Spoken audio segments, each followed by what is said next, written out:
Let's go, let's go. Alright, we've got Dranek first.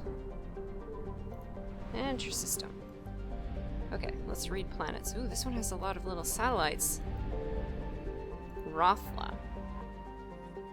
Once Rothla was a large ice dwarf with the statistics listed below. In the waning years of the Krogan rebellions, it was shattered into a field of debris, I assume a field of debris, by what is assumed to have been the test of an exotic weapons system. In the wake of the event, the planetoid was reduced to a relatively contained field of thousands of tiny moonlets rotating around one another, colliding and ricocheting. It looks pretty solid to me. The method used to destroy the planetoid has never been deduced. The Krogan clan who performed the experiment apparently all died in the event. Ships that have traveled to the edge of the event's light cone observed a moment of extreme gravitational lensing around Rothla immediately before its breakup, but no other clues. Maybe they built a Death Star.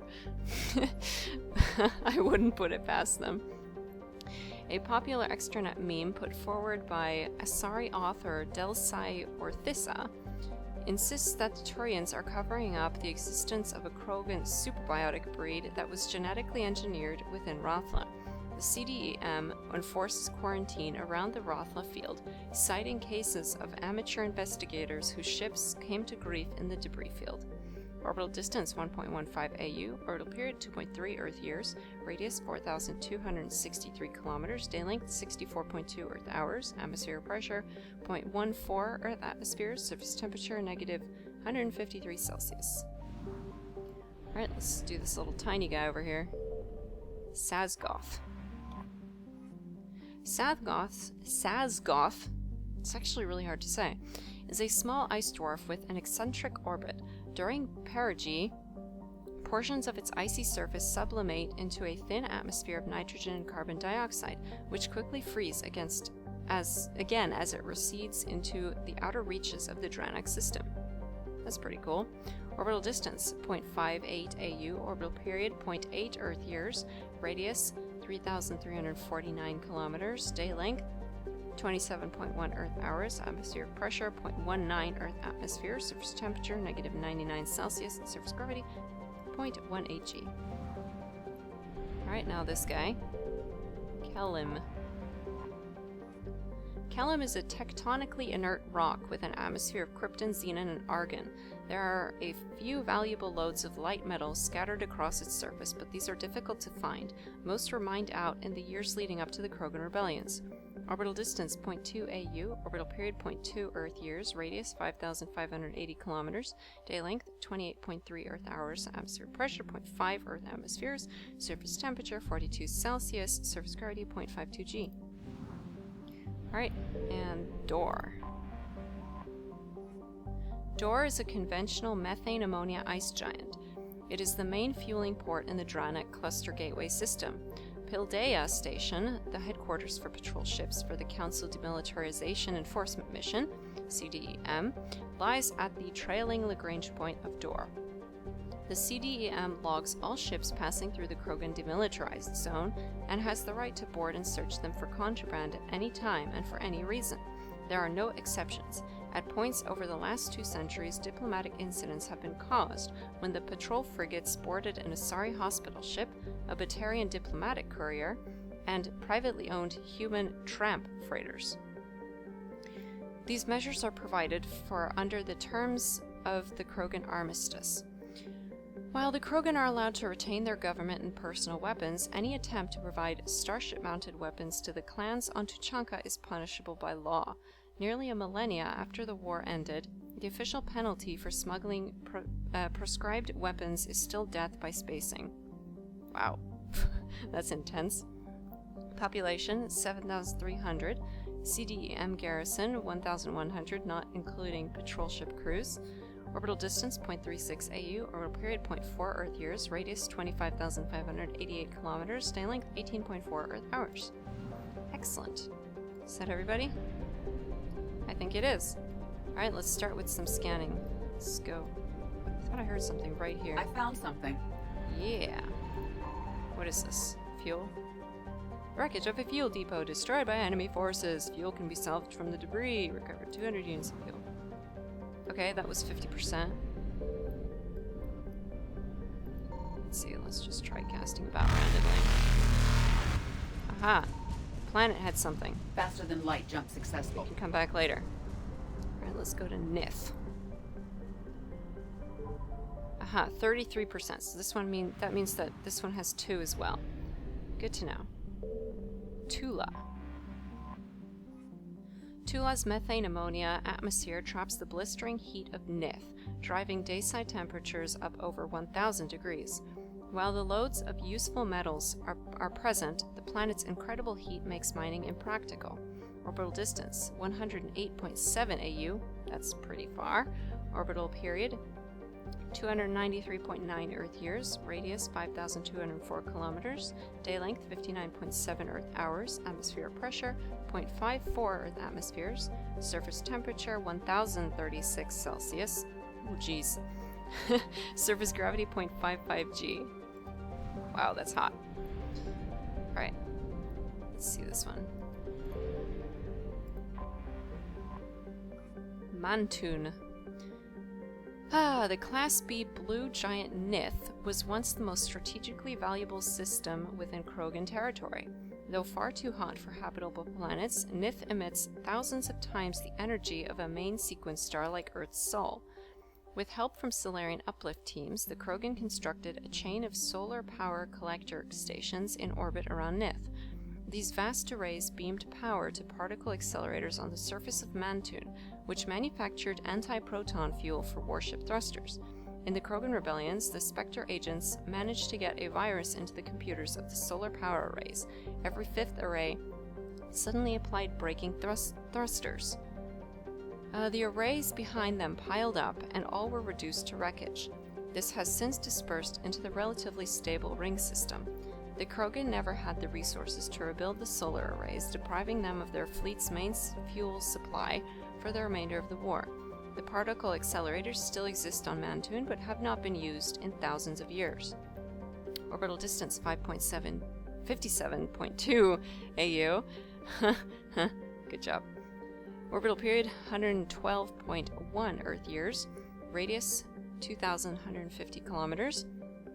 Orbital period 112.1 Earth years. Atmospheric pressure trace. Surface temperature 641 Celsius and surface gravity 0.28 G. Okay, are there only 2 planets here? No, I see a third ring. Where is this one? Oh, it's over here. Vard. Vard is a methane ammonia ice giant. Until the Krogan rebellions, it had a sizable helium-3 fuel refining infrastructure. Once the solar arrays orbiting Nith were destroyed, the constant flow of anti-proton tankers visiting the system disappeared. There was little point in maintaining the facilities, so they were shut down and abandoned. Today, ancient stations are squatted by transients, criminals, and outcasts. Although few are safe for habitation, neither the Krogan nor the Council Demilitarization Enforcement Mission (CDEM) patrols care if they take their chances. Population at 2,072. Orbital distance 195.6 AU. Orbital period 709.6 Earth years. Radius 36,670 kilometers. Day length 18 Earth hours. Okay, anything inside the star? Let's go inside. Yeah! Can't even see me. This is great. Scan inside the star. Nope. Oh, there they go. Alright, let's see. Let's try here. Signal confirmed. Oh, there is something. Investigate. Yay, we got some fuel. Hooray, we're back up to full. Okay, now let's try zipping around. And let's see if we can pick up any other signals before I flee.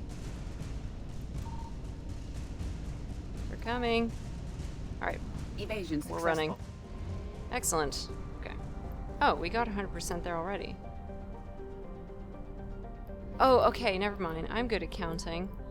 So that means that other one in the previous system is the last thing there. Okay. Cool. Let's hit up the fuel depot. I forget, are there any other systems that I haven't been to yet? If there are, we should do them now. The Anos Basin, I believe that was Circash, right?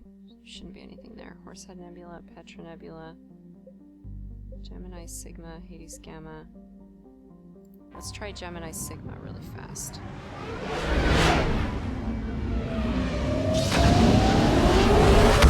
I don't know if I actually recovered supplies from most of these places. Oh, this looks new.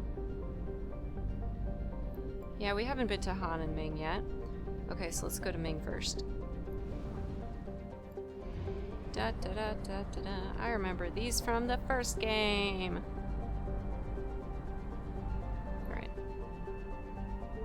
Enter. Oh, this is a small one. Okay. Altanork. Altanork is a small but typical hydrogen-helium gas giant with no outstanding features. Don't say that! It's lovely. Its combination of strong magnetic field and relatively shallow gravity well make it a popular stopover world for discharging FTL drive cores. See, it does have something. Orbital distance. 983.6 AU. Woo boy. Orbital period. 4,005.7 Earth years. See? Look how long that is. That's outstanding. Radius, 32,605 kilometers. Day length, 16.3 Earth hours. Okay, let's try this one. Parag.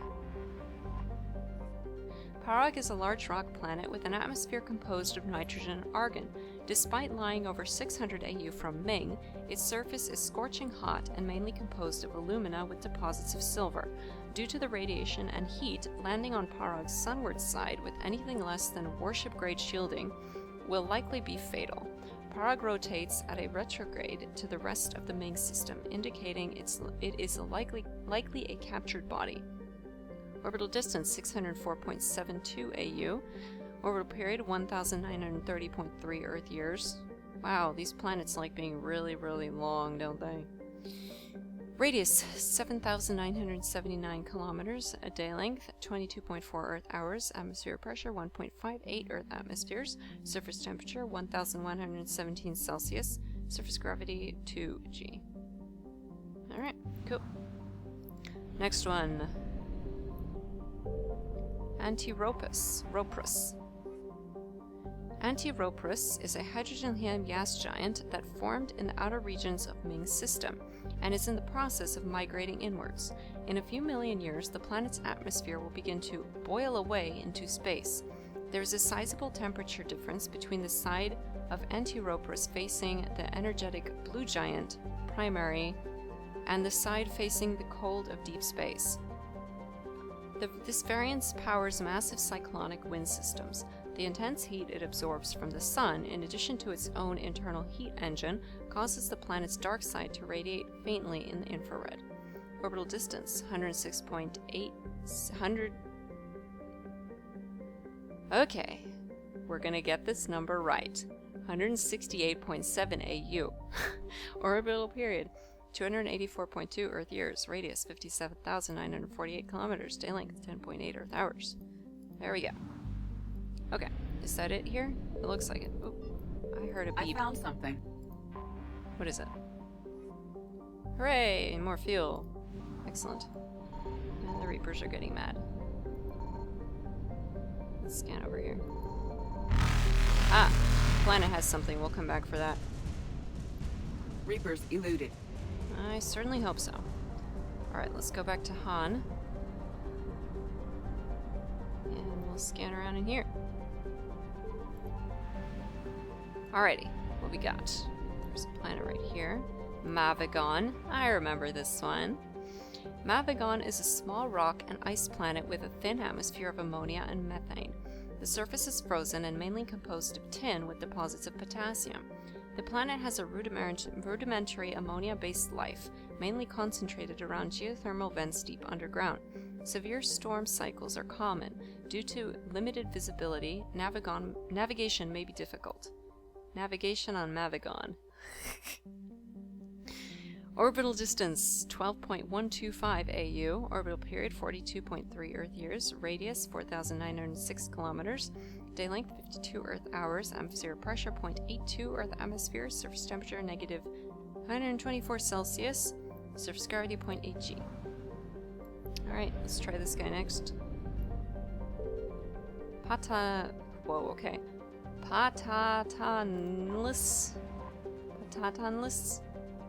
Okay, whatever. Patatanless is a large rock world with an unusually thin atmosphere of hydrogen and carbon monoxide. The frigid world's crust contains extensive deposits of uranium and occasional loads of naturally occurring plutonium. With a total mass more than 4 times that of Earth, Patatanless should have a significantly thicker atmosphere. This unusual feature has flagged it as worthy of scientific investigation, but the need for expensive amounts of radiation shielding has deterred interest. Also Reapers. Orbital distance 44.45 AU, orbital period 297.4 Earth years, radius 8,927 kilometers, day length 36 Earth hours, atmospheric pressure 0.06 Earth atmospheres, surface temperature negative 174 Celsius, and surface gravity 0.28 G. Alrighty, next one. Let's do this little one over here. Paravan. Paravan is a small, unremarkable rock world. Stop saying that! The surface is scorching hot and mainly composed of calcium with deposits of aluminum. Paravan's low mass has left it tidally locked to the star Han. If there were any resources of value, mining stations could be established on the relatively temperate twilight band.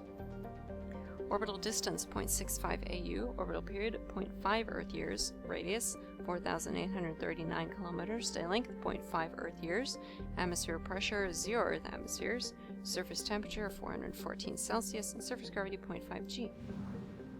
Alrighty, let's do this big guy and then we'll do the other big guy. Far Crothru. A standard gas hydrogen helium gas giant. It's a lot of gases. Far Crothru is only distinguished by its moons. Several dozen of them have been sculpted into the likenesses of an anthropodal alien race not yet known to Council science. Radiometric dating suggests the moons were worked over 500,000 years ago. Orbital distance 23.2 AU, orbital period 112.1 Earth years, radius 66,014 kilometers, day length 8.4 Earth hours. Okay, and let's see. I'll head over to this last one. Huntingtoe. I remember this one too. Huntingtoe is a Jovian-sized gas giant with a standard hydrogen and helium atmosphere. Traces of methane give this planet its distinct cobalt blue tint. Spectral analysis indicates its extensive ring system is mostly composed of ice crystals. Huntingtoe has an exceptionally powerful magnetic field, which creates strong radio interference throughout the inner system. Orbital distance 10.025 AU, orbital period 31.8 Earth years, radius 73,733 kilometers, somebody had fun with that number, and day length 16.7 Earth hours. Okay, cool. Let's do some scanning. Let me see if I can hear any beeps. Any beeps around here? Ah! Signal confirmed. Investigate. No, investigate. Hooray, we got some fuel back. Yay! Alright, 50%.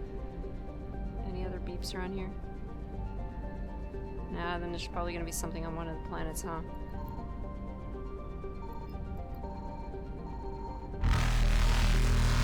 Aha! That planet. We'll come back. Faster than light jump successful. Hooray! Hades Gamma. Have we been there? Let's see if the Reapers get mad at me this second.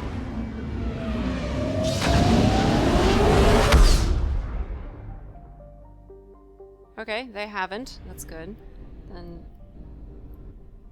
have I been to the Kaka system yet? I'm not sure. Let's find out. If I peek my nose in there and Reapers get mad immediately, then we'll know it's a yes. Aha, I have not. Excellent. Okay. Let's listen for beeps. Listening for beeps. I'm driving like a drunk. Beep, beep, beep. Anything want to beep? Apparently not. Woo! This is fun. I am not hearing any beeps at all. Okay, then maybe it's one of the planets? I feel like I would have searched that already. Oh man, these Reapers are mad. Aha! Got it. It's over there. Excellent. So we'll come back later. Whew, okay. Let's see. Where should we go next? I have to remember which of these systems I'm already searching so that next time I don't accidentally wander into Reaper territory again. Have we been to the Petra Nebula? Let's find out. Actually, I'm gonna write this down. Alright. Oh, there isn't anything here. This was Gruesome Academy. Okay, cool. I'll write it. Petra on the list, and then this was Hades Gamma. Alright, cool. Kite's Nest is done. Exodus Cluster is done. Horsehead Nebula. I don't think there's anything there, but we'll check really fast.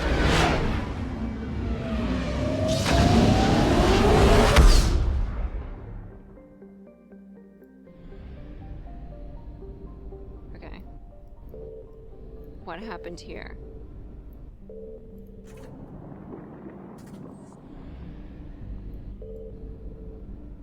I remember reading these planets. Oh, Novaria. Wait a minute. Have we been through here before?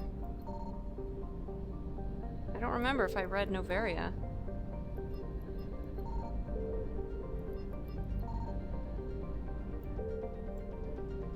I'm just gonna assume that I did. Alright. Let's go. Okay, so that's Horsehead. Okay. Arcturus Stream. Cerberus Abductions. We'll go there later since that has a quest involved. Sigurd's Cradle is done. Shrike Abyssal, Ismar Frontier, Minos Wasteland. Serpent Nebula is a citadel. Apian Crest.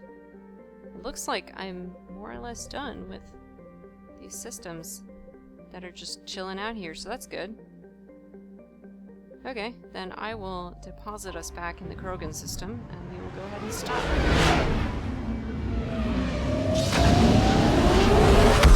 Woo! Alright, so let's back out of this.